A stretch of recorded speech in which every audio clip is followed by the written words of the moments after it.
Shalom Aleichem, beautiful and wonderful friends. We meet again. And Be'ezras Hashem, I hope that these sharing sessions should allow us, at least even a little bit, even for this moment, to have more redemptive reflections in our life.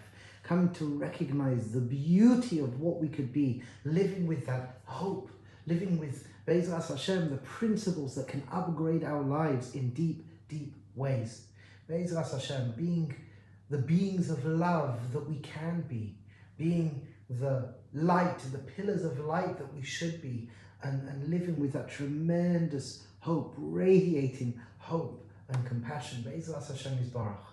And I hope HaKadosh Baruch Hu will take the energy of these talks and place them where HaKadosh Baruch Hu sees fit. I'm hoping to look after our soldiers, to look after the Lamdei Torah, to look after the Jews in Israel, the Jews in Chutz La'aretz, outside of Israel, and to upgrade the experience in a healthy way of all the human race. Be'ezras Hashem.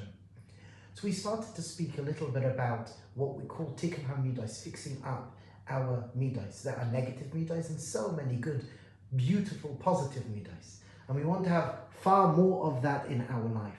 But what really stops us and holds us back is usually the more unhealthy character traits, unhealthy character traits that are egocentric, that are going to create distance between one another, that's going to create unhealth, ill health. So how do we change a midah? How do we change a character trait? So I'm going to share with you a very, very, very classical, watered down way. And it's very powerful even within itself. We have many, many talks on understanding the architecture of the soul, understanding how we work. And it's a very big, deep, amplified conversation that really needs to be had to reach better states within ourselves, building ourselves. There's a whole language, there's a whole really unbelievable, exquisite body of teachings that really give us the invitation to upgrade our lives. So hopefully right now, just a very straightforward classical approach to beautifying our traits.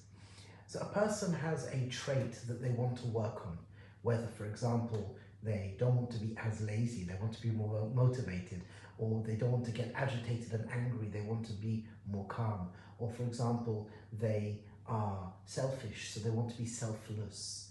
So whatever the trait is, one way of evolving who and what we are, first of all, it's to be aware, to develop our awareness. So awareness we call in our language das. Das, we used another term in the previous video, seichel. So das is the more conscious self. So practices of mindfulness, meditation, breathing. We have an exercise called habata where we sit and we ask ourselves non-judgmentally, what am I feeling in my body right now?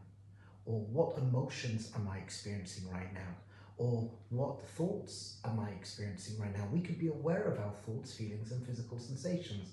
So this level of da, this level of awareness, just gives us the edge to know that I experience physical sensations, I experience emotions, I experience my thinking, and they're not me.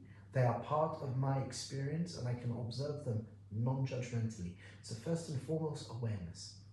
And then to learn to develop a healthy communication between the conscious self, the seichel, which translates as the brain, but it doesn't mean brain, it's the conscious self, and then with the different parts within us. We're told we have many different parts within us. To have the ability to hold and validate a part within us. One of my forebearers, the Ropshitzer, would say that everyone has children, the children within. And we want to be able to hold a child, validate a child, pick them up, encourage them. That's how change on a deeper level occurs. As well, it's very important to educate ourselves, learning the Musasfarim. The Musasfarim, the books of ethics, whether it's a Mesilas Yesharim or an Orchot Tzadikim, that really feed us the ideal, according to the Torah, in how we should be acting.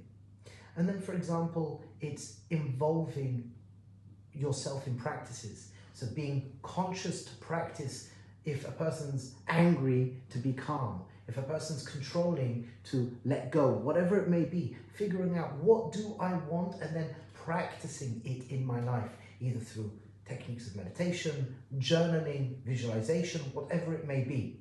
So we've got awareness, we've got healthy internal communication, we've got proper education. What do I want to achieve? What do I want to experience life as? Or what do I want to express from me to the world outside?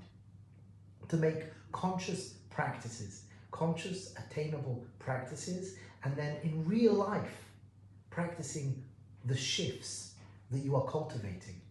And what's really important, my friends, is to celebrate, to make sure we celebrate our accomplishments with ourselves, with other people, with our teachers, our guides, whatever it may be, but to celebrate our accomplishments.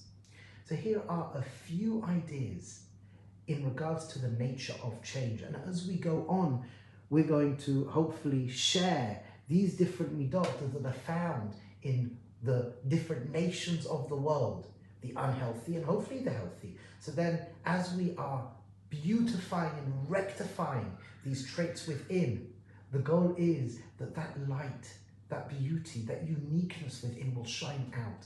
As we said, my liberation is your liberation. Shta bracha, mazel and hatzlacha, and Be'ezras Hashem, may we live with clarity, may we live with strength, resilience and dignity. Kol tov and God bless.